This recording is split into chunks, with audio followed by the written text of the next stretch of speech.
Yeah, stay prepared for the up and downs. Life is like a seesaw. Some say it's a bitch, man. What's going on, guys? This is Just Another Critic. We are back with another episode. Today I wanted to go ahead and talk about a trending topic in college football right now, and that is Coach Jim Harbaugh, University of Michigan. As you all know, Michigan just got beat up over the weekend versus a very good Wisconsin team that a lot of people had been sleeping on coming into the season if you didn't know what they actually had under the hood. With that, the main topic, of course, is most Michigan fans that I'm seeing and most neutral fans, the vast majority are wanting Michigan to move away from Jim Harbaugh, right? And to bring in another coach, bring in another head to take over the program and essentially see what, new blood, a new voice can do for this program, because at this point, Jim Harbaugh isn't getting it done when it comes to those elite standards that he's being held by. And so I understand that.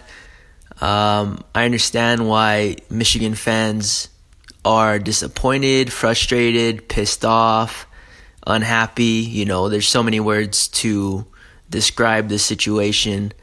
But I don't think it's as simple as it looks, because of course Jim Harbaugh isn't getting the job done, right? He's pretty much averaging a 10-win season, and he's turned Michigan into a 10-win team, a good 10-win team consistently. He's been there for about 4 seasons. I think it's been since 2015. He's had 3 10-win seasons, 1 8-5 season. Correct me if I'm wrong. But essentially, he's turned that program around from what it was, because I don't think a lot of Michigan fans appreciate what he's done. Maybe I'm wrong, and they do appreciate what he's done. They just want more from him. But if you look at what Michigan was before he arrived, they were a 5-6 loss team. 5 loss, 6 loss, 7 loss. And they weren't bringing in the recruits that Jim Harbaugh was bringing in. I'll tell you that much. Essentially, the class that was coming in the year that was Harbaugh was hired, he was hired in December 2014, I'm pretty sure. And so the guys that were already recruited, those weren't really his guys. Last time I checked, that class was ranked 37th in the nation. And so that's what the first class that he came in with after he had the program, after, he had basically taken over the program, the 2016 class, he took it from 37 to 8th nationally ranked, second in the Big Ten. This is according to 24/7 Sports. And so, while I understand the frustration and the disappointment by the Michigan fan base because of this program, right? This is Michigan. This is, one of the blue bloods and one of those programs that should be at the top competing for championships every single year. That's just what comes, when you coach at a school like this. Just like the Ohio States, the USCs, the Alabamas. So those are the type of expectations that come with coaching at a school like this. And so I understand, the fan base, the disappointment. But I also think it's just a combination of schools inside the Big Ten getting better and schools in general getting better. And so not that, Jim Harbaugh's lack of his inability to put this team in a position to succeed isn't playing a part. I think there's definitely a big part that him and his staff are playing, because these kids are very talented. They know how to play football. They're great athletes, but something internally isn't happening that needs to be happening, and we're seeing that when they hit the field. And so Because with Wisconsin, right, let's just compare and contrast quickly. Wisconsin is typically going to get a top 40 class at best, when it comes to recruits, athletes. And so of course, they're not getting the best talent in the country, but they get their guys. They know what they're looking for. They have an identity. And so they take those guys, develop them, and they pretty much have a system that they have in place that they already know what they want to turn these turn these high schoolers into, and help shape them to develop them into the guys they need to be in order to succeed at that program in the system they have in place. And so right now I feel like Michigan is lacking a system and an identity, of course, because with those 10-3 seasons, people weren't happy, so they were calling for more. And so just recently, Jim Harbaugh went out and brought in a new offensive coordinator, Josh Gaddis. And so that is also something to take into account. A brand new system being put in place, those players having to learn that new system. And just because you learn it doesn't mean you're going to be good at it. You still have to be able to execute it. And that looks like where the disconnect is when it comes to game day.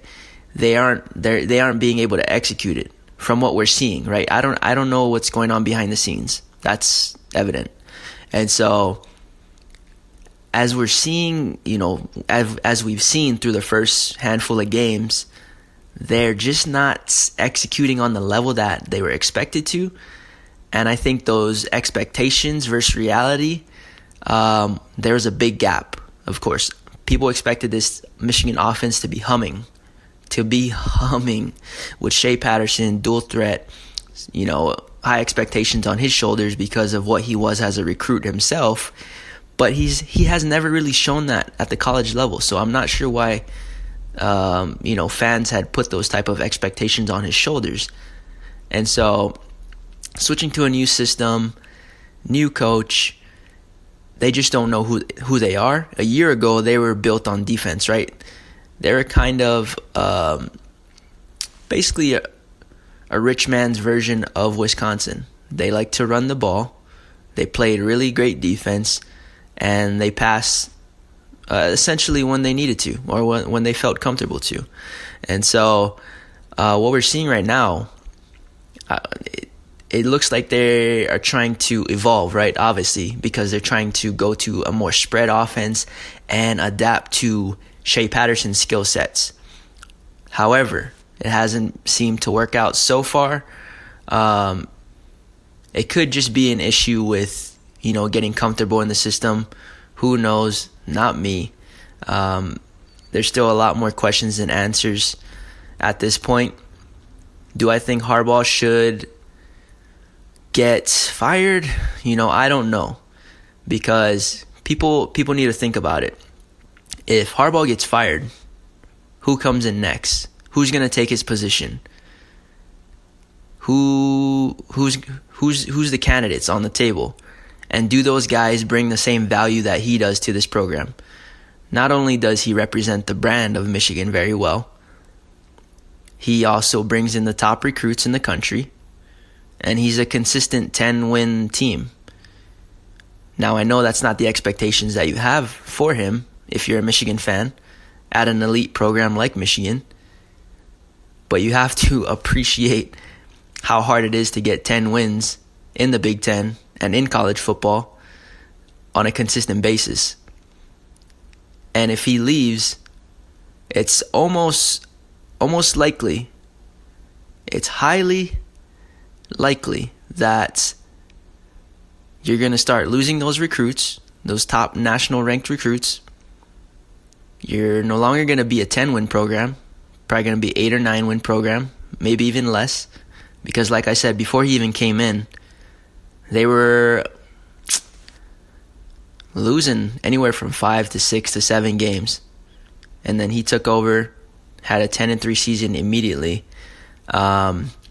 So I get why they want him out, but who's going to come in and take over? Who's going to replace him?